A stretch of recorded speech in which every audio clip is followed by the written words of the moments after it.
नमस्कार। मेडिकल कार्यक्रम में एक बार फिर आपका स्वागत है। मैं राहुल पालीवाल अपने स्टूडियो में आए हुए दो यंग और डायनामिक डॉक्टर्स का। यंग इसलिए भी कि कोविड का आजकल प्रकोप है और इस लड़ाई में जो सबसे ज़्यादा मोर्चा संभाला है वो है हमारे यंग डॉक्टर्स ने। और आपसे मैं उनका तारुफ करा देता हूँ।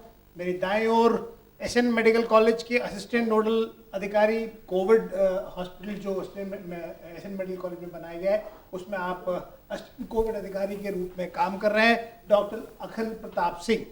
आप एमएस ईएनटी हैं और ईयर नोज थ्रोट आप स्पेशलिस्ट हैं। और ये जो कोविड की बीमारी है इसमें शुरुआत कहीं ना कहीं खांसी जुकाम से ही होती है, तो उसको लेके भी आपकी बहुत बड़ी जिम्मेदारी और एक बहुत बड़ा एक्सपीरियंस लगातार पिछले 8 महीनों से आप अपनी सेवाएं यहाँ पर कोविड मरीजों को दे रहे हैं। एक और यंग और डायनेमिक डॉक्टर हमारे बीच, डॉक्टर शुभम जैन। मैं आपको बता दूं किसी परिचय के मोहताज नहीं है, फिर भी आपके पिताजी आगरा के वरिष्ठतम डॉक्टर्स में एक हैं, डॉक्टर जैन। उनको आप सभी जानते हैं। और डेफिनेटली डॉक्टर शुभम और डॉक्टर अखिल प्रताप सिंह के साथ आज हम आप लोग को कोविड से संबंधित जो भी जानकारी आप जानना चाह रहे हैं वो हम अवश्य आपको देंगे। तो सबसे पहले डॉक्टर अखिल प्रताप सिंह, हम लोग लगातार प्रति हफ्ते अपने दर्शकों को कोविड से रिलेटेड बहुत सारी उनकी शंकाएं दूर करते हैं, उनको जानकारियां देते हैं। अब लगभग लड़ाई जो है वो हम ये कह सकते हैं कि उस दौर में आ गई है जब कुछ कंट्रोल, जब वैक्सीन की बात होने लग गई है।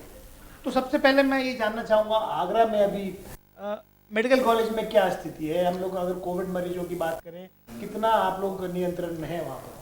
अगर हम मेडिकल कॉलेज की बात करें तो हमारे यहाँ समस्या आगरा में मुख्य रूप से मार्च के महीने में स्टार्ट हुई थी। और मार्च में जब हम स्टार्ट हुए तो सबसे पहला कोविड हॉस्पिटल शहर में गवर्नमेंट फैसिलिटी में एसएन मेडिकल कॉलेज में ही बनाया गया था। 100 बेडेड हॉस्पिटल बनाया गया था उस समय। शुरुआती दौर में मरीज बीमारी साथ लेके उतना बीमारी के बारे में जानते नहीं थे, कुछ तो ज़्यादा डरते थे कि भाई क्या है पता नहीं।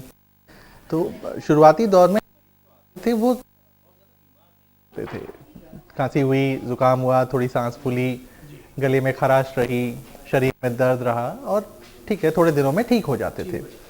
फिर धीरे धीरे बीतता गया और लगभग जून में, मई जून आगरा का पहला पीक आया था जब मरीजों की संख्या बहुत ज़्यादा बढ़ गई थी। लेकिन फिर भी जो हमारे शुरुआत से ही मार्च से जो हम ये सामाजिक दूरी और मास्क और इन सब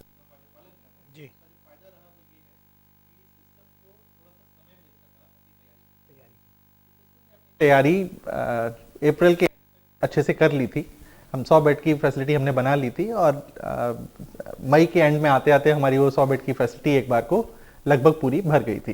तो डॉक्टर साहब, मैं यहाँ टोक रहा हूँ, आपने बताया कि शुरू में जो मरीज आते थे वो बहुत ज़्यादा गंभीर बीमार नहीं थे, हल्का फुल्का इन्फेक्शन होता था और ठीक हो जाते थे। तो धीरे धीरे क्या ये वायरस म्यूटेट किया है, क्या वजह रही जो लोगों की डेथ होने लग गई और काफ़ी गंभीर मरीज हमको देखने को इसके दो कारण हो सकते हैं। एक कारण ये हो सकता है कि वायरस में म्यूटेशंस हुए हैं। म्यूटेशन मतलब कि वायरस का जो डीएनए मटेरियल है उसमें चेंज हुआ। ऐसा होता है, नॉर्मली ऐसा होता है कि जैसे जैसे समय बीतता जाता है जो भी जीवाणु हैं उनके डीएनए स्ट्रक्चर में चेंज आता जाता है। और इसके हमारे पास अच्छे साइंटिफिक प्रमाण भी हैं इस समय इंटरनेशनल स्टैंडर्ड पर कि वायरस में कई म्यूटेशंस हो चुके हैं और अब लगभग 18 से 20 अलग अलग तरीके के वायरसेस हमारे पास अवेलेबल हैं सेम कैटेगरी के। उनमें थोड़ी थोड़ी भिन्नताएं हैं, इस वजह से हर एक की बीमारी करने की क्षमताएं कम ज़्यादा हैं। दूसरा जो कारण है वो ये है कि शुरुआत में क्योंकि लोग डरते बहुत ज़्यादा थे तो ज़रा सी भी खांसी होती थी तो तुरंत अस्पताल आए। कई बार ऐसा भी होता था कि उन्हें कोविड नहीं होता था, है कि लोग आते नहीं हैं इतना ज़्यादा। होम आइसोलेशन को भी लगा है कि भाई बीमारी में सबको तो अस्पताल की ज़रूरत पड़ती नहीं है। लगभग 80% मरीज ऐसे हैं जो बड़े आराम से घर पे रहकर भी ठीक हो जाते हैं। तो शायद यह कारण है कि जिस वजह से हमारे पास जो मरीज पहुंचते हैं वो क्षण के पहुंचते हैं। क्षण के मेरा मतलब है कि जिनको दिक्कत नहीं थी वो तो घर पे रहे और ठीक हो गए। हम तक जो पहुंचे अस्पताल तक वो वही पहुंचे जिनको गंभीर रूप से समस्याएं हुई। डॉक्टर शुभम, मैं अपने दर्शकों को बताना चाहूँगा कि प्रभा देवी, जिस प्रकार से एसएन मेडिकल कॉलेज सरकारी क्षेत्र में पहला अस्पताल था जिसने कोविड मरीजों को सेवाएं देनी प्रारंभ करी, और आगरा में प्रभा देवी जो एक हॉस्पिटल, प्राइवेट हॉस्पिटल है, वहाँ डॉक्टर बीके सिंह के नेतृत्व में उस हॉस्पिटल में सबसे पहले प्राइवेट क्षेत्र में कोविड मरीजों को सेवाएं देनी प्रारंभ करी है। डॉक्टर शुभम जैन और उनके पिताजी डॉक्टर अरविंद जैन वो लगातार आज भी वहाँ मरीजों को वो सेवाएं दे रहे हैं, उनको ट्रीट कर रहे हैं, उनको ठीक कर रहे हैं। तो डॉक्टर शुभम, जैसा बताया डॉक्टर अखिल ने कि धीरे धीरे गंभीर मरीज आते जा रहे हैं। होम आइसोलेशन से एक ये तकलीफ हुई कि मरीज जब तक काफी गंभीर बीमार नहीं हो जाता वो हॉस्पिटल नहीं आ रहा है, तो उससे आपको लगता नहीं कुछ नुकसान ज्यादा हो रहा है? जी बिल्कुल। इसमें जैसा कि डॉक्टर साहब ने बताया कि पहले मरीज जो था डरा हुआ था और जल्दी हमारे पास आ जाता था दिखाने की, क्योंकि उसके अंदर डर था कि कहीं मुझे कोविड तो नहीं है, मैं अपने घर वालों को या किसी रिश्तेदार को कहीं इन्फेक्ट ना कर दूं। तो उसके अंदर ये डर बना रहता था, तो वो दिखा भी देता था। फिर जैसे जैसे लॉकडाउन थोड़ा सरकार की तरफ से ईज हुई और बाजार खुले, मार्केट खुले, लोगों ने बाहर जाना शुरू किया, लोग थोड़े से लापरवाह होने शुरू हुए। उसी के संग दूसरी चीज ये भी हुई कि कहीं ना कहीं वायरस में म्यूटेशन, जैसे अभी हम बात कर ही रहे थे, तो कहीं शायद म्यूटेशन हुआ, उसके साथ साथ जो विरुलेंस है वायरस की, जो इन्फेक्शन करने की क्षमता है वो बढ़ी। तो विरुलेंस की वजह से जो मरीज आमतौर पे जो घर पे ठीक हो रहे थे वो ठीक नहीं हुए। और सबसे बड़ा कारण मुझे जो लगता है इसके पीछे ये था कि सोशल मीडिया पे जो मैसेजेस सर्कुलेट हुए, जो ट्रीटमेंट वगैरह लोगों ने आपस में सर्कुलेट करना शुरू कर दिया, उसकी वजह से मरीज घर पे उन दवाइयों को 4-5 दिन खाता रहा ये सोच के कि मैं ठीक हो जाऊंगा, और वो नहीं हुए। जब नहीं हुए तो उनकी कंडीशन जो आमतौर पे अस्पताल आने से सही दवाई सही इलाज मिलने से हो जानी चाहिए थी, वो नहीं हुई। गंभीर धीरे धीरे वो तो चले गए और उन्होंने अपना बेसिकली समय खराब किया, मतलब अज्ञानी होकर किसी और का ज्ञान समझ तो कर। डॉक्टर शुभम, अब आप क्या सजेस्ट कर रहे हैं? मतलब क्या लोगों को आप क्या कहना चाहेंगे कि अगर उनको कुछ कोविड हो जाता है तो क्या उनकी लाइन ऑफ ट्रीटमेंट? देखिए, पहली चीज तो ये है कि हर बुखार कोविड नहीं है जी, और दूसरी चीज ये है कि जो भी बुखार है, लेकिन उसको आप घर पे अपने आप इलाज मत करिए। सोशल मीडिया के माध्यम से जो इलाज सर्कुलेट हो रहे हैं उनको मत फॉलो करिए। कृपया करके अपने नजदीकी डॉक्टर के पास जाएं और उनसे ये सलाह जरूर लें कि, और अगर कुछ जांच वगैरह वो कराने चाहते हैं, जो कंसल्टेंट हैं या डॉक्टर हैं, जो भी वो जांच कराना चाहते हैं उसको जांच जरूर करा के कम से कम जो और बाकी आम बुखार होते हैं उनको अलग करके फिर हम कोविड के बारे में सोचें। तो मेरा ये कहना है कि जल्दी से जल्दी आप बुखार को इग्नोर ना करें और डॉक्टर के पास जाके उनको एक बेसिक ट्रीटमेंट जो देना चाहिए वो उनका शुरू हो जाए। तो सब एक परेशानी ये आ रही है कि अब जब से गवर्नमेंट ने 700 रुपये फीस की है टेस्ट की, तो प्राइवेट क्षेत्र में टेस्ट होना बंद हो गए हैं। हाँ। तो अब उस केस में भी थोड़ा सा मरीज काफ़ी पशोपेश में रहता है, क्या करे वो सरकारी मतलब टेस्ट के लिए जाने में डरता है कहीं इन्फेक्टेड ना हो जाऊँ अगर मैं हूँ तो उसके लिए क्या करना चाहिए? बिल्कुल आपने ठीक कहा कि एक आम जनता के अंदर ये डर जरूर है, क्योंकि सबसे पहले ये है कि सबको लगता है कि सरकारी अस्पतालों में भीड़ ज्यादा होगी, तो उनको ये डर रहता है कि कहीं ना कहीं हम कहीं इन्फेक्ट ना हो जाएं। और फिर थोड़ा सा उनको ये भी लगता है कि हम अगर वहां जाएंगे तो और किस तरह का मरीज होगा, हमें इन्फेक्शन ना हो जाए। वो डर उनको हर अस्पताल में है, ना कि सिर्फ सरकारी अस्पताल में। पर इस मामले में बीच में हमारे प्राइवेट जो लैब्स थी उनको अलाउ नहीं था करना। अभी कुछ समय से शुरू हुआ है। पहले हमारे पास सिर्फ ऑप्शन था सरकारी अस्पताल में ही भेज के करा पाते थे हम जी, तो वो एक थोड़ा सा ड्रॉबैक हुआ। वो किन्हीं कारणों की वजह से जो बंद किया गया था वो अब वापस धीरे धीरे वापस शुरू हो रहा है। तो आई थिंक वो समस्या कहीं ना कहीं थोड़ी सी सॉल्व हो रही है। अब मरीज जो है थोड़ा सा उसको पता है कि अगर मेरा बुखार या सांस की दिक्कत बढ़ रही है, बुखार नहीं जा रहा है, तो मुझे तुरंत कोविड का टेस्ट करा लेना चाहिए। हमारे पास कई मरीज अपने आप कोविड का टेस्ट करा के सीधे आते हैं जब वो कहते हैं कि हमारा कोविड पॉजिटिव आ गया है। तो थोड़ा सा उनके अंदर ये भी समझदारी आई है। तो मतलब सीटी स्कैन कितना, मतलब जैसे लोग कहते हैं कि भाई आप सीटी स्कैन करा लीजिए, उससे भी काफी अंदाजा लग जाता है। बिल्कुल सर। कोविड है कि नहीं, क्या हम सीटी स्कैन से ये अंदाजा लगा लेते हैं? सर देखिए, मेडिकल फील्ड में आई थिंक 100% तो कोई भी चीज नहीं होती है जी। तो जैसा कि RT-PCR जो स्वैब टेस्ट है, RT-PCR का जो हम कोविड के लिए कर रहे हैं, उसका भी कुछ 100% नहीं होता। अगर वो नेगेटिव है इसका मतलब ये नहीं है कि आपको कोविड नहीं है। तो उस मामले में हमारे पास CT एक थोड़ा सा बेटर वो होता है, ऑप्शन होता है। एक उस चीज से हम ये पता लगा सकते हैं कि आपके अंदर निमोनिया है। इस समय अगर आपको निमोनिया आ रहा है तो हम यही मान के चलते हैं कि वायरस वाला निमोनिया होगा और यही होगा, तो हम उसको एक बेसिक ट्रीटमेंट जरूर शुरू कर देते हैं उसको। मतलब उससे सीटी से आपको निमोनिया का पता लग जाता है कि निमोनिया है कि नहीं, और अगर वो आपको होता है तो आप बेसिक ट्रीटमेंट कोविड का शुरू बिल्कुल करते हैं। डॉक्टर अखिल, एक बहुत महत्वपूर्ण बात हम हर बार ये अपने दर्शकों को बताते रहे और हम जानते भी हैं कि एसएन मेडिकल कॉलेज कोविड की लड़ाई के लिए बहुत अच्छे से इक्विप्ड है और वहाँ बहुत अच्छी सेवाएं दी जा रही है, लेकिन फिर भी जनता को विश्वास नहीं हो पाता है। आप कैसे उन्हें विश्वास दिलाएंगे कि भाई अगर आपको कोई परेशानी है आप मेडिकल कॉलेज आइए, टेस्ट कराइए, वहाँ एडमिट हुई, आपका बहुत अच्छे से उपचार होगा। देखिए, विश्वास एक ऐसी चीज़ है जो समय के साथ बनता है, ठीक है। और विश्वास लाने के लिए जो हमारे जो समाज है उसका इसमें बड़ा अच्छा उत्तरदायित्व है। वो विश्वास कैसे आएगा? आप आएँ, हमारे यहाँ जो लोग भर्ती रहे हैं हम उनका फीडबैक उनसे हम आपको उपलब्ध करा सकते हैं। और ऐसा शायद देखिए यदा कदा कोई ना कोई ऐसा हो सकता है जो हमारी सेवाओं से शायद थोड़ा संतुष्ट ना हो, लेकिन थोड़ी हाँ थी, देखिए अब तो काफी streamline हो बिल्कुल। चुकी है। अब शहर के कई संभ्रांत बड़े घरों से कई बड़े डॉक्टर्स वो सब भी हमारे यहाँ एडमिट होके ठीक होके और वापस जा चुके हैं। तो ऐसा जी प्लस कई आसपास के जिलों के कई जिलों के प्रशासनिक अधिकारियों के रिश्तेदार भी हमारे पास भर्ती होके ठीक होके जा चुके हैं। तो ऐसा नहीं है कि हमारे यहाँ सुविधाएं ठीक नहीं है, वो थोड़ा जनता के बीच में अब जो परसेप्शन है, जो उनकी जो सोच है उसको बदलने में थोड़ा सा समय लगेगा। मुझे उम्मीद है कि पहले से बदली हुई है, क्योंकि अब लोग उतना नहीं डरते हमारे पास आने से। और इसका प्रमाण है, अगर आप हमारे आगरा के जिलाधिकारी पीएन सिंह जी का अगर कभी ट्विटर हैंडल देखें तो उस पर कई बार आपको मिल जाएंगे हमारे यहाँ से जो डिस्चार्ज होकर मरीज गए उनके द्वारा दिए गए फीडबैक कई बार वो डालते रहते हैं। बड़ी महत्वपूर्ण बात है, अगर वो फीडबैक जनता को मिले तो शायद जनता में कॉन्फिडेंस आएगा। और अभी आपने बिल्कुल ठीक कहा कि धीरे धीरे विश्वास जमता है, और विश्वास टूटे हुए लंबा समय हुआ है, अब धीरे धीरे ही वो वापस आएगा। डॉक्टर शुभम, विश्वास की बात हो रही थी तो एक डर की भी बात थी। तो इनिशियली जब आगरा में डॉक्टर्स में भी बहुत डर था जी, और डॉक्टर अरविंद जैन और आप शायद गिने चुने उन डॉक्टर्स में थे जिन्होंने कोविड मरीज देखने शुरू किए थे। अब क्या स्थिति है? क्या डॉक्टर अब रेगुलर वे में कोविड मरीज देख रहे हैं या अभी भी कुछ गिने चुने? अगर हम शुरुआत की बात करें तो उस समय तो डेफिनेटली बहुत ज़्यादा सब घबराए हुए थे। जैसा कि जनता के अंदर डर था उतना ही डर डॉक्टर्स के अंदर भी था। तो उसके मुकाबले अगर हम देखें तो अभी तो काफ़ी ज़्यादा डॉक्टर्स इन फील्ड मतलब ऑन ग्राउंड अच्छे खासे देख रहे हैं। कुछ डॉक्टर्स अभी भी कुछ अपने कारण भी हैं उनके, या तो एज कह लीजिए, जो थोड़े एज हैं, बुजुर्ग हैं, तो वो थोड़ा सा हिचकिचा रहे हैं। उनका हिचकिचाहट भी ठीक है, उनका भी परिवार है, उनको भी अपने परिवार के बारे में सोचना है, तो वो अपना उनका रीज़न ठीक है। या कोई बीमारी है, उनको कोई क्रॉनिक या शुगर है या बीपी की बीमारी है, तो वो इस वजह से नहीं देख रहे हैं।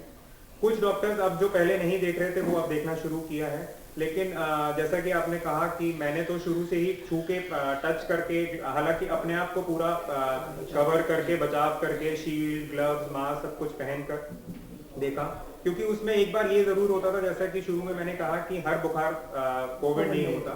तो छुए बिना आप अगर जब तक उसके ऊपर आला लगा के नहीं देख लेते हैं तो आपको क्लियर नहीं होती कुछ चीजें कि इसको टेस्टिंग की जरूरत है या हम इसको और साधारण टेस्ट मलेरिया, डेंगू या टाइफाइड इन सब के बारे में सोचें। एक आला लगाने से आपको फेफड़ों की जो समस्या है वो थोड़ी क्लियर हो जाती थी, इसलिए मैंने हमेशा छूना उस चीज को ठीक समझा। और अब धीरे धीरे काफी लोग इस मतलब अब नॉर्मली जैसा देखते थे विद प्रिकॉशन अपना साफ मतलब अपना दूरी और अपने इक्विप्ड होके उसको देख रहे हैं।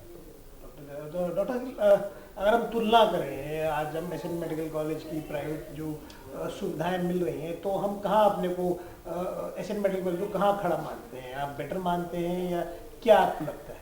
देखिए, गवर्नमेंट और प्राइवेट सेक्टर को हम कंपेयर ना करके मैं उसको एक दूसरा शब्द यहाँ पे लेना चाहूँगा, कॉम्प्लीमेंट्री, एक दूसरे के पूरक होते हैं कई बार, ठीक है। ऐसा कभी नहीं हो सकता कि सिर्फ सरकारी क्षेत्र सारी सेवाएं दे सके या प्राइवेट क्षेत्र सारी सेवाएं दे सके।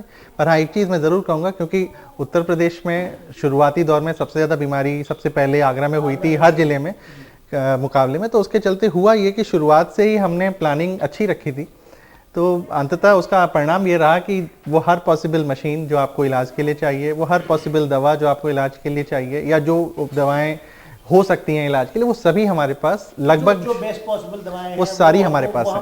अपने आप कोई भी दवा कह लीजिए वो हमारे पास है, वो हर दवा हमारे पास है, हर मशीन हमारे पास है। आपको विश्वास नहीं होगा लेकिन हमारे पास इस समय 85 बेड का आईसीयू है, हमारे करीब 100 से ऊपर वेंटिलेटर्स और मशीन, बाईपैप मशीन्स, ये सारे अवेलेबल हैं। तो हम पूरे L1, L2, L3 तीनों नहीं, हम शुरुआत में ज़रूर हमने L1, L2, L3 तीनों कैटेगरी देखे थे, लेकिन अब लगभग अगस्त के बाद से हम सिर्फ और सिर्फ L3 कैटेगरी के पेशेंट्स को ही देख रहे हैं। तो 2 और 1 का फिर क्या हो रहा है? अगर किसी को वो आपके होम आइसोलेशन की सलाह दे रहे हैं, होम आइसोलेशन की सलाह दे रहे हैं, अगर वो सिक हो जाते हैं उसमें देखिए साथ के साथ लगातार सरकार की तरफ से दिशा निर्देशों में परिवर्तन होता रहा है। अभी जो लेटेस्ट, अभी जो सबसे नवीनतम जो दिशा निर्देश है वो यही है कि 50 वर्ष से ऊपर कोई भी है, अगर उस या कोई भी व्यक्ति जिसको कोई भी कोमोबिडिटी यानी साथ में कोई और बीमारी भी है, उसको आप L3 मानते हुए और L3 में रखिए।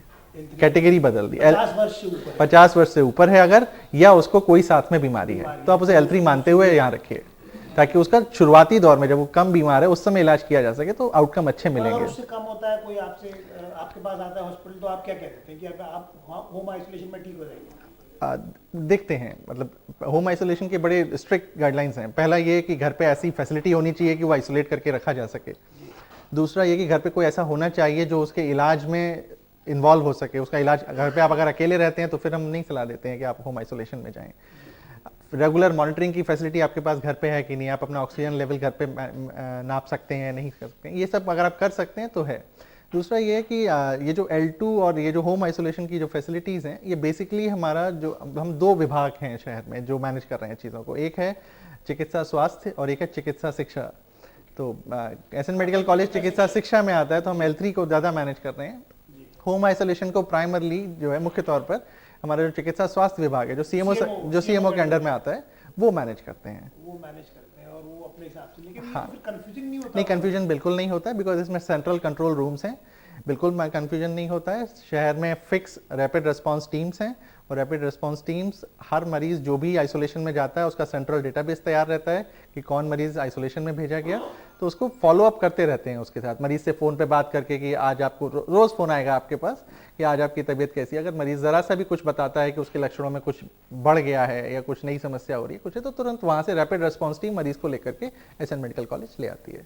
शुभम, जब आपने शुरू से आपने बताया आप मरीजों को देख रहे हैं जो कोविड से रिलेटेड है, तो आज लगभग 8 महीने 9 महीने हो गए हैं, तो लाइन ऑफ ट्रीटमेंट में आपने क्या क्या चेंज किया विद योर एक्सपीरियंस या विद समय, क्या आपने महसूस किया? देखिए, लाइन ऑफ ट्रीटमेंट जैसा कि अभी बात हो रही थी कि दिन पर दिन, हर हफ्ते, हर दिन ऑलमोस्ट हमारी जो गाइडलाइंस थी वो चेंज होती गई है। मतलब सेंट्रल आईसीएमआर से गाइडलाइंस चेंज होती थी, फिर एम्स की अलग गाइडलाइंस आती थी। वहाँ कहीं कुछ कंफ्यूजन भी हुआ, क्योंकि हमारे प्रोफेशन में यही है, हर किसी का अपना एक ओपिनियन होता है, वो अपने एक्सपीरियंस के हिसाब से उस गाइडलाइंस को सेट करते हैं।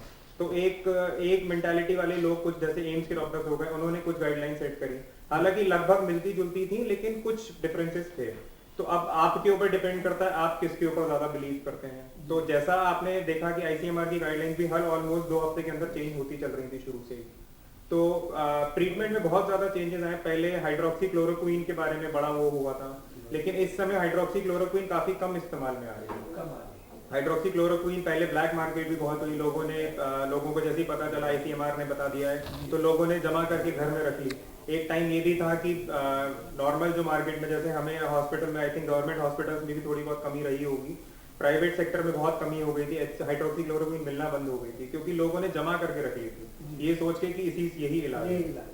तो वो वहाँ गलतियां हुई हैं कुछ। और उसके बाद फिर थोड़ा सा स्टेरॉइड्स जो हमने बीच में यूज करना शुरू किया। स्टेरॉइड्स का अब अगर एक्चुअली देखा जाए तो अब सिर्फ हमारे पास एकमात्र जो डेफिनेटिव ट्रीटमेंट बचा है वो स्टेरॉइड ही बचा है, ऑक्सीजन के साथ साथ, और बाकी तो है ही हमारे पास। मतलब एक फुल रेमडेसिविर अभी लेटेस्ट जो हमारी एक रिकवरी WHO की ट्रायल आई थी, सॉलिडारिटी ट्रायल, उसमें उन्होंने सब चीजें वो कर दी हैं। उन्होंने कहा है कि इन दवाइयों से उन्होंने हाइड्रोक्सीक्लोरोक्विन ली थी और आपकी रेमडेसिविर ली थी और 2 और चीजें ली थी उन्होंने, 4 चीजों को उन्होंने ट्रायल में लिया था। इंटरफेरॉन्स जो होते हैं उनको भी लिया था, टोसिलिजुमैब नहीं ली थी शायद, 4 चीजें ली थी। है कि इन दवाइयों से ना तो हम पेशेंट को आईसीयू में या वेंटिलेटर पे जाने से बचा पा रहे हैं, ना उन मरीजों की जो अस्पताल का स्टे है वो कम। नहीं, लेकिन इसमें भी भिन्न विचार रहे हैं और अभी भी मेरे ख्याल से रेमडेसिविर और हम व्यक्तिगत रूप से आपको अपना जो हमारा ओपिनियन है वो ये है कि रेमडेसिविर के इस्तेमाल से जरूर फायदा होता है, खास तौर से तब जब मेरे ख्याल से बड़ी वाइडली यूज हो रहा है ऑल ओवर इंडिया, हर बड़े क्योंकि अगर मरीज के शुरुआती लक्षणों में आप रेमडेसिविर को यूज करते हैं तो मरीज का हॉस्पिटल स्टे थोड़ा कम रहता है और उसके सिक होने की, ज्यादा बीमार होने की संभावना कम। ये हमारा व्यक्तिगत अनुभव है अभी जो आपने अभी तक इतने मरीजों को देखा और उनको ट्रीट किया।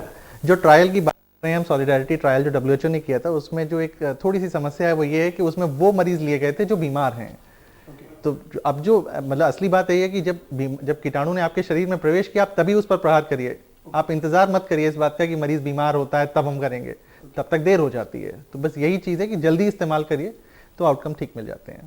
तो कहीं ना कहीं बहुत सारी भिन्नताएं रही हैं और doctor as per the experience जो उन्हें ठीक लगा वो उसका लाइन ऑफ ट्रीटमेंट रहा है, ये भी बात तय है। और निश्चित रूप से हमारे देश में काफ़ी अच्छा इसके रिजल्ट्स मिल रहे हैं जो डॉक्टर्स ने अपने अनुभव से किया है। तो डॉक्टर अखिल, अब हम बात करते हैं वैक्सीन की। अब हमारे प्रधानमंत्री जी ने कहा कि कुछ ही हफ्ते दूर है वैक्सीन, तो वह कितनी, आगरा में कितनी इसको लेकर कुछ तैयारी हो रही है? हाँ, आगरा में इसको लेकर तैयारी 2 स्तर पे चल रही है। पहला, वैक्सीन के ट्रायल में आगरा डायरेक्टली इन्वॉल्व है, ठीक है। उसमें एसएन मेडिकल कॉलेज। कौन सी वैक्सीन के ट्रायल हो रहे हैं? ज़ाइडस वाली जो वैक्सीन है, नाम उसका कंफ्यूज कर रहा हूँ मैं, ज़ाइडस की जो वैक्सीन है उसके लिए है।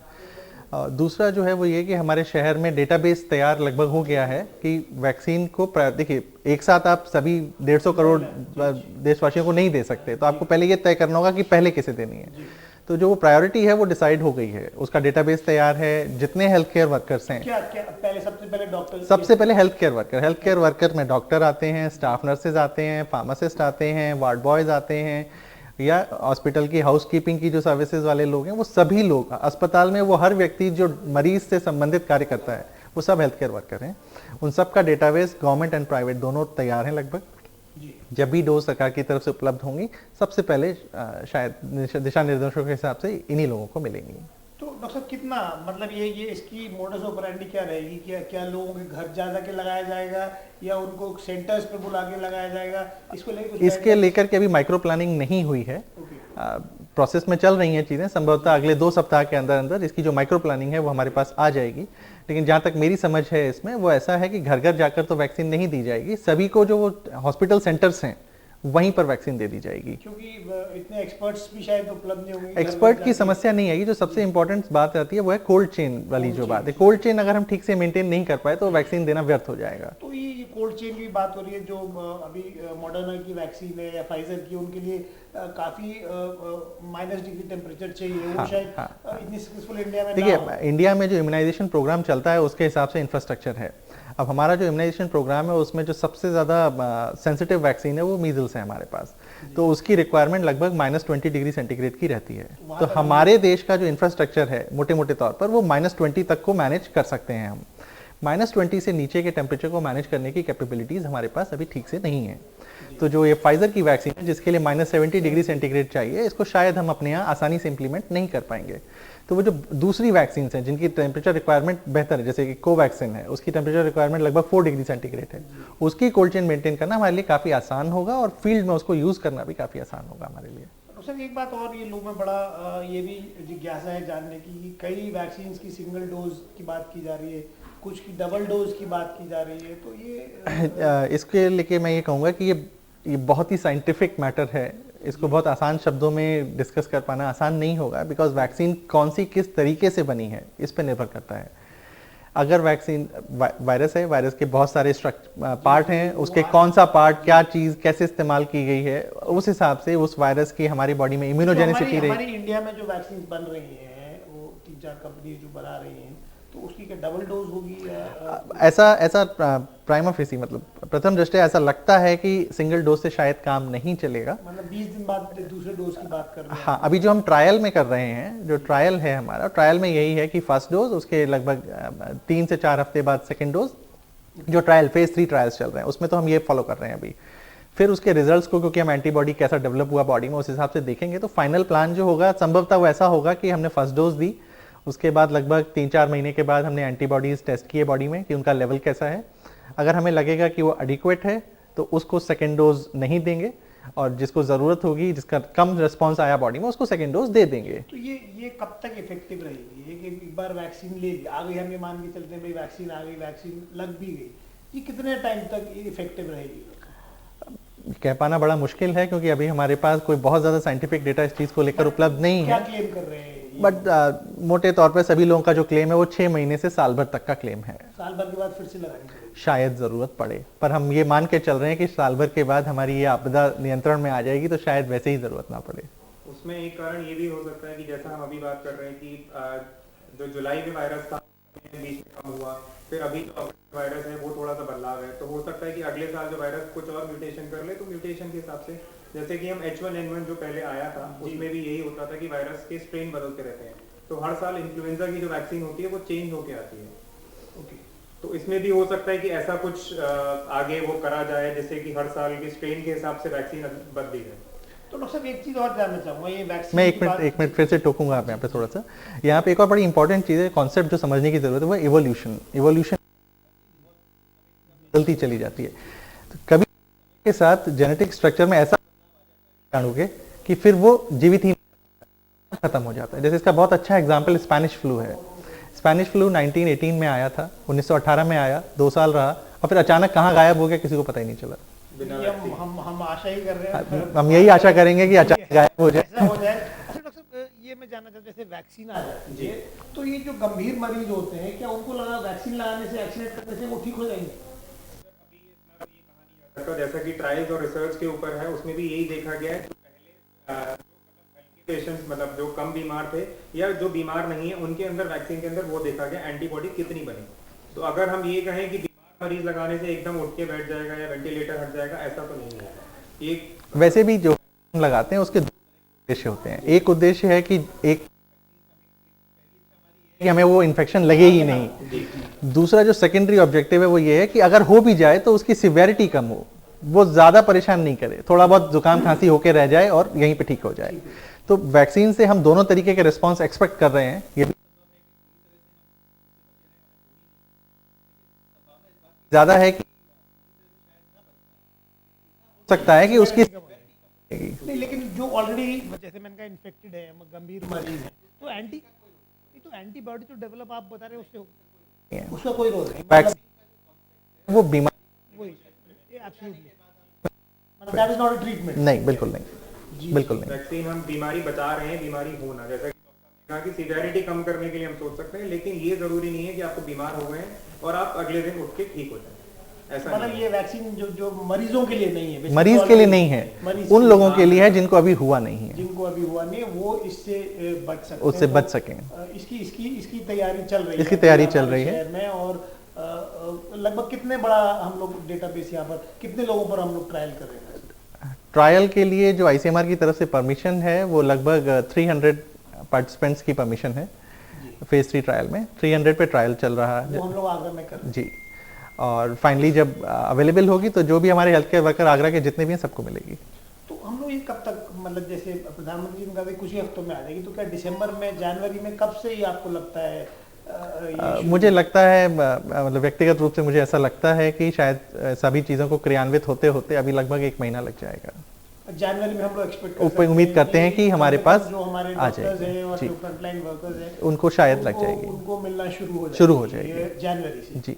तो डॉक्टर साहब, अब ये वैक्सीन की बात जब से होने लग गई, लोग थोड़े और लापरवाह या बेपरवाह कुछ होने लग गए हैं, तो आपको लगता नहीं कि और कहीं घातक ना हो जाए लोग अगर ये तो जरूर है कि हाँ, लापरवाह कुछ लोगों को थोड़ा सा लग रहा है कि मतलब कुछ बहुत ज्यादा डिपेंडेंट है कि वैक्सीन आ जाएगी और हम बिल्कुल ठीक हो जाएंगे।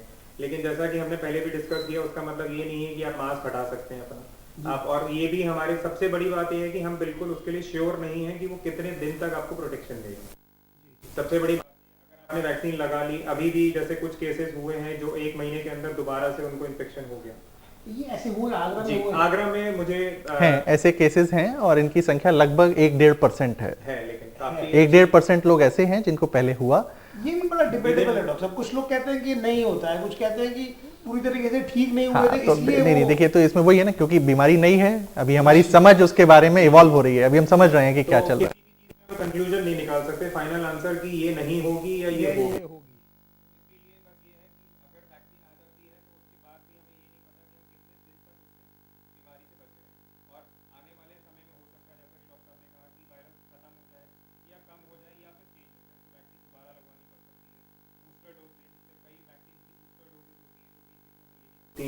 तो वो भी हो सकता है कि बूस्टर डोज का भी कुछ प्लान बने आगे, वो उसके बारे में अभी कुछ नहीं कहा जा सकता। उसके बारे में अभी कुछ भी नहीं कहा जा सकता है। तो पहले ही जर्मनी से एक रिसर्च आर्टिकल पब्लिश हुआ है और वो बड़ा अच्छा है। बड़ा अच्छा ऐसे है कि उन्होंने स्टडी किया कि जब से उन्होंने अपनी पब्लिक प्लेसेस में मास्क को मैंडेटरी किया, उनका इन्फेक्शन रेट 45% कम हो गया।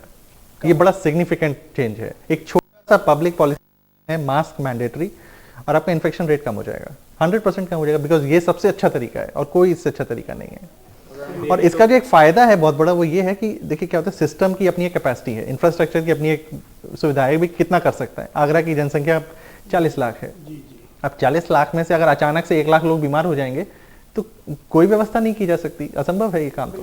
तो इसलिए अगर हम मास्क का इस्तेमाल ईमानदारी से और पूरे सत्यनिष्ठा के साथ करेंगे तो इन्फेक्शन फैलने की जो रफ्तार है वो इतनी कम रहेगी कि सिस्टम आपको अच्छे से मैनेज करेगा और सभी को पूरा अच्छा ट्रीटमेंट मिल पाएगा। डॉक्टर साहब एक बात और, जैसे अभी तो ये हम जैसे हमारी पॉपुलेशन तो हमारे देश की 150 करोड़ 125 करोड़ है, तो उस केस में अब धीरे धीरे करके हम वैक्सीनेट कर पाएंगे लोग। जी बिल्कुल। आगरा की अगर हम बात करें तो पहले हमारे इसमें फ्रेंड डॉक्टर्स ये लोग, तो कितना समय आप मानते हैं कि अगर हम आगरा की बात करें तो कितना टाइम लग जाएगा वैक्सीनेट करने में? या जैसे ये भी बात हो रही थी कि भाई हमको पूरी पॉपुलेशन को देने की आवश्यकता ना पड़े, 60% में काम चल जाए, 50% में, तो ये क्या अनुमान है? इसमें हम ज्यादा तो नहीं कह सकते कि कितनी परसेंटेज पॉपुलेशन को दिया जाएगा, लेकिन मेरा ये मानना जरूर है अगर हेल्थ केयर वर्कर्स की बात होगी तो ऑल इंडिया यूनानिमस होगा, वो हर किसी को दिया जाएगा। इस पे फिर ये हो सकता है कि बच्चे और बूढ़े, उनके बाद जो सेकंड जनरेशन आती है जो ज्यादा एट रिस्क हैं, या फिर किसी और परेशानी के संग डायबिटीज या शुगर वाले जो मरीज हैं उनको दिया जाए, उसके हिसाब से प्रायोरिटाइज करना होगा। वो मेरे हिसाब से गवर्नमेंट ने कुछ या प्लान या डाटाबेस कुछ बना के रखा होगा उसके बारे में जरूर से। तो चेन तोड़ने वाली बात हो रही है, जैसे अभी हमारे हेल्थ मिनिस्टर ने भी कहा था कि शायद 60% से काम चल जाएगा, मैं पूरी पॉपुलेशन को इनोकुलेट ना करना पड़े, तो क्या ये थोड़ी सी पुरानी हो गई जी। इसमें मैं एक और चीज़ यहाँ जोड़ना चाहूँगा कि एक सीरो सर्वे एक कॉन्सेप्ट है। सीरो सर्वे में आप बेसिकली अपनी पॉपुलेशन का रैंडम सैंपल लेते हैं और आप ये देखते हैं कि उसमें से कितने लोगों के बॉडी में एंटीबॉडीज एक लेवल से ऊपर हैं, वो फाइट कर पाएंगे। और सीरो सर्वे के जो इंडिया में जो डेटा अब तक उपलब्ध है वो सबसे अच्छा डेटा पुणे से उपलब्ध है। और वहाँ की खास बात यह है कि उनका सीरो सर्वे का जो आकलन है वो ये है कि लगभग 60% पॉपुलेशन ऐसी है जो एंटीबॉडी हो चुकी है। जी। तो अब अगर आप पुणे के ट्रैक को अगर थोड़ा सा ट्रैक करें वहाँ के इन्फेक्शन रेट को, तो आप पाएंगे कि पिछले 2 महीने से पुणे में अचानक से इन्फेक्शन ड्रॉप हो गया है। नहीं हो रहा है। तो हम क्या मान के चलें कि फिर जरूरत नहीं होगी ऐसे लोगों को? मुझे ऐसा लगता है कि शायद अंततः आते आते हमारे हेल्थ केयर वर्कर्स और हाई रिस्क ग्रुप के अलावा बाकी की जनता को शायद जरूरत ही ना पड़े, मतलब हर्ड इम्यूनिटी आ जानी। वो डेवलप हो जाएगी हमारे लिए। देखिए अंततः जो हमारे पास जो 2 बेस्ट डिफेंस हैं वो हैं पर्सनल इम्यूनिटी और दूसरी है हार्ड इम्यूनिटी। अगर हम खुद अंदर से स्वस्थ हैं तो आपको कोरोना से डर तो रहेगा डॉक्टर साहब, हर कोई चाहेगा कि भाई वैक्सीन मैं लगवा लूं, क्यों मैं रिस्क। हाँ, तो यही चीज़ हमें अपनी जनता को समझानी पड़ेगी साइंटिफिक प्रमाण के साथ कि हमने इस आवावेश में नहीं आना, नहीं जी वैक्सीन लगवानी ही लगवानी है, ज़रूरत है तो लगेगी, नहीं ज़रूरत है तो नहीं लगेगी। तो जनता को मैं आपको एग्जाम्पल के लिए बताता हूँ, येलो फीवर एक होता है, येलो फीवर की वैक्सीन तो कोई जानता भी नहीं है जनता हमारी, तो वो सबको थोड़ी लगती है, जिसको ज़रूरत है उसको लगती है। तो ऐसे बहुत सारी वैक्सीन हैं, हमारा जो यूनिवर्सल इम्यूनाइजेशन प्रोग्राम है उसमें बहुत लिमिटेड वैक्सीन हैं जिनकी सच में पब्लिक हेल्थ में इंपॉर्टेंस है। अगर इंपॉर्टेंस नहीं होगी तो ज़रूरत नहीं है कि आप सबको लगाएं, आप कम भी कर सकते हैं, आप हाई रिस्क ग्रुप्स को टारगेट करके भी मैनेज कर सकते हैं। मैनेज कर सकते हैं हाई रिस्क ग्रुप्स को।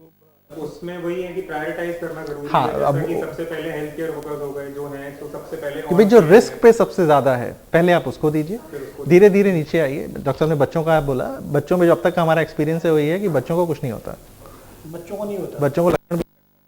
तो ये फिर बच्चों को क्यों बचाने की बार बार बात की जाती है? बच्चों को बच्चे हमारा भविष्य हैं तो बचाने तो पड़ेंगे। एक्सट्रीम तो एज की बात होती है, एक होता है कि हमारी बचपन में इम्यूनिटी थोड़ी कम होती है, उम्र के हिसाब से धीरे धीरे बढ़ती जाती है, और उम्र के जैसी बढ़ती है 60 के बाद इम्यूनिटी धीरे धीरे कम होती है, वो एक साइकिल है। तो इसीलिए कहा जाता है कि एक्सट्रीम ऑफ एज को हर किसी बीमारी में पहले आप उनको बचा के, क्योंकि वो एट रिस्क ज्यादा होते हैं, क्योंकि उनकी नेचुरल इम्यूनिटी जो है वो थोड़ी कमजोर होती है। तो अंत में मैं डॉक्टर सुमन आपसे क्या हमारी जनता को क्या एडवाइस देना चाहेंगे, क्या कहना चाहेंगे जब तक वैक्सीन आती है, क्या उनको और बचाव के लिए करना चाहिए? सर देखिए, फुल प्रूफ और यूनानिमस वर्ल्ड वाइड एक ही सोल्यूशन है, वो है सामाजिक दूरी, दूसरा है मास्क, उसके अलावा और कुछ नहीं। अगर आपको इन्फेक्शन होता है तो इसको इग्नोर मत करिए, जल्दी से जल्दी अपने आसपास जो भी जिस डॉक्टर को आप पास जाते हैं उनके पास जाएं, और उस बुखार या बीमारी के बारे में जो भी आप उनसे जांच वगैरह या जो भी कुछ कराना हो उन डॉक्टर को, तो वो जरूर करा के कम से कम पहले आप अपनी चीज को क्लियर करें, जिससे कि आप दूसरों को इन्फेक्शन ना दें। बिल्कुल ठीक कहा आपने, बहुत ज़रूरी, जैसे तो शुभम ने बताया। डॉक्टर अखिल, अंत में मैं आपसे भी एक बार दोबारा से ये चाहूँगा कि आप अपनी तरफ से जनता को अश्योर करें कि भाई मेडिकल कॉलेज आइए और आपको दुनिया की सबसे अच्छी सुविधाएं या बहुत अच्छी आपका वहाँ पर इलाज होगा। इसके अलावा जो आपने बड़ी महत्वपूर्ण जानकारियाँ हमारी वैक्सीन के बारे में और जो ट्रीटमेंट के बारे में दी, तो उसको भी लेके मैं चाहूँगा कि एक बार दोबारा से आप हमारे दर्शकों को बताइएगा कि अगर कोई बीमार होता है तो मेडिकल कॉलेज अगर आना चाहता है तो उसे क्या करना होगा।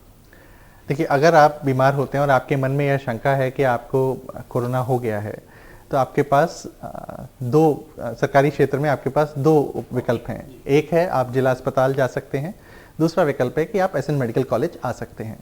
लेकिन मेरी आपसे ये अपील रहेगी कि अगर आपको सिर्फ शक है और आपको कोई विशेष लक्षण नहीं है, तो आप पहली प्रायोरिटी जिला अस्पताल को देंगे, वहाँ जाएंगे जांच कराने के लिए। दूसरा, जो अगर आपके मन में डर है कि नहीं हम अस्पताल में जाएंगे, वहाँ भीड़ बहुत होगी, तो उसकी वजह से हमें और ज़्यादा ना हो जाए, कोई नया इन्फेक्शन ना लग जाए, हाँ, तो उसको लेके मैं यही चीज़ आश्वस्त करना चाहूँगा कि हमारे जिला अस्पताल में सुबह 9 बजे से लेकर शाम को 6 बजे तक लगातार टेस्ट होता रहता है। तो आपके पास बहुत लंबा समय है, दिन भर में करीब 8-9 घंटे हैं, लगातार टेस्ट होता रहता है। आप जब चाहें अलग अलग टाइम स्लॉट के हिसाब से आपको लगे कि नहीं इस समय मुझे लगता है भीड़ कम होगी, आप उस समय जा सकते हैं, क्योंकि समय ज़्यादा है इसलिए भीड़ एक साथ इकट्ठी नहीं हो पाती। अगर हम ये होता है तो उस दौरान भीड़ इकट्ठी हो सकती है, लेकिन क्योंकि पूरे दिन होता रहता है, रोज़ होता रहता है, इतवार को भी होता है, छुट्टी हो, होली दिवाली हो, उससे कोई फ़र्क नहीं पड़ रहा। दीपावली पे भी हमने लगातार काम किया है, तो आप आइए, कोई दिक्कत नहीं होगी आपको। दूसरा ये है कि अगर आपके मन में आपको ऐसा लगता है कि नहीं सरकारी अस्पताल गंदे होते हैं, साफ़ नहीं होते हैं, तो ऐसा कुछ नहीं है। आप आकर के खुद देख सकते हैं हमारे पास कि या आपके आसपास कोई जो मरीज़ हमारे यहाँ रह के गए हो, आप उनसे बात कर सकते हैं। हमारे पास सभी विश्व स्तरीय वो हर सुविधा उपलब्ध है जो सरकार की तरफ से दिशा निर्देशों में दी गई है कि मरीज़ के इलाज के लिए इन चीज़ों की ज़रूरत पड़ेगी, वो हर चीज़ है हमारे पास। आप निश्चिंत रहिए, आपके इलाज में कोई कमी सरकार की तरफ से नहीं रहेगी। दूसरा ये है कि आप निश्चिंत ज़रूर रहिए, लेकिन इतना ध्यान रखिए कि आपकी भी कुछ जिम्मेदारी है। इलाज सिर्फ और सिर्फ सरकार नहीं कर सकती। बीमार हो जाएंगे, इलाज करेंगे, लेकिन बीमार होने से बचिए। बचना आपके अपने कार्यक्षेत्र में आता है। आप उससे बचने के लिए, जैसा डॉक्टर शुभम ने कहा कि आप मास्क का इस्तेमाल करें। मास्क है ज़रूरी, 2 गज की दूरी, ये बड़ा अच्छा नारा है, बड़ा आसान सा नारा है। इसको अपने जीवन में एकदम चरितार्थ कर लीजिए कि करना है, आप कभी बीमार नहीं होंगे, आपको कोई दिक्कत नहीं आएगी। ऐसी जगहों पे जाने से बचिए जहाँ भीड़ इकट्ठी होती है। बंद कमरों में या बंद जगहों पे जहाँ भीड़ होती है वहाँ जाने से बचिए। खुली हवा में रहिए, ज़्यादा से ज़्यादा समय मिलना भी है, खुली हवा में मिलिए, इस बात की कम रहेगी कि आपको इन्फेक्शन लगे। और दूसरा ये कि आप खुद भी मास्क लगाइए और लोगों को प्रेरित करिए मास्क लगाने के लिए। अगर आपको आपके आसपास कोई दिखता है जो नहीं लगा रहा है, तो आप उससे कह सकते हैं कि भाई लगा लीजिए। इसका अंततः समाज में हमने बीमारी को फैलने से रोकने के लिए समाज को ही उसके लिए आगे आना पड़ेगा, और यही उसका सबसे अच्छा तरीका है। बहुत आसान सा तरीका है। मास्क का मतलब ये नहीं है कि नहीं आप बाजार जा करके एक मास्क खरीद के लाएं। जैसा कि हमारे प्रधानमंत्री जी ने कहा है, और इसके साइंटिफिक हमारे पास प्रमाण भी हैं, कि आप सिर्फ कपड़ा भी अगर मुंह पे बांध लेंगे तो वह भी आपके बहुत काम आएगा। बहुत अच्छी बात है, हमारे दोनों एक्सपर्ट्स ने आज आपको बताई। डॉक्टर अखिल प्रताप सिंह जो एसएन मेडिकल कॉलेज में अपनी सेवाएं दे रहे हैं, डॉक्टर शुभम जैन जो प्राइवेट क्षेत्र में रहकर अपने क्लिनिक पर अपने पिताजी के साथ, और डॉक्टर प्रभा देवी हॉस्पिटल में अपनी सेवाएं दे रहे हैं। तो निश्चित ही आज जो मेन बात जो निकल कर आ रही है वो यही है कि 2 गज दूरी, मास्क है ज़रूरी, और बचाव आपके अपने हाथ में है, आपके कार्यक्षेत्र में है। जैसे डॉक्टर अखिल प्रताप ने बताया, तो निश्चित ही बचाव सबसे इम्पोर्टेंट है इस बीमारी में। लेकिन अगर आपको फिर भी बीमार आप हो जाते हैं तो आपको चिंता करने की कोई आवश्यकता नहीं है। हमारे प्राइवेट और सरकारी क्षेत्र दोनों ही में बहुत अच्छा यहाँ पर ट्रीटमेंट हो रहा है, और आगरा शायद उन चुनिंदा शहरों में है जहाँ कोविड का इलाज बहुत अच्छे से और बहुत सक्सेसफुली किया जा रहा है। मैं अपने दोनों अतिथियों को एक बार फिर बहुत बहुत धन्यवाद देता हूँ। आप हमारे स्टूडियो में आए, आपका बहुत बहुत धन्यवाद doctor Akhil Pratap Singh and doctor Shubham. Thank you so much. Thank you.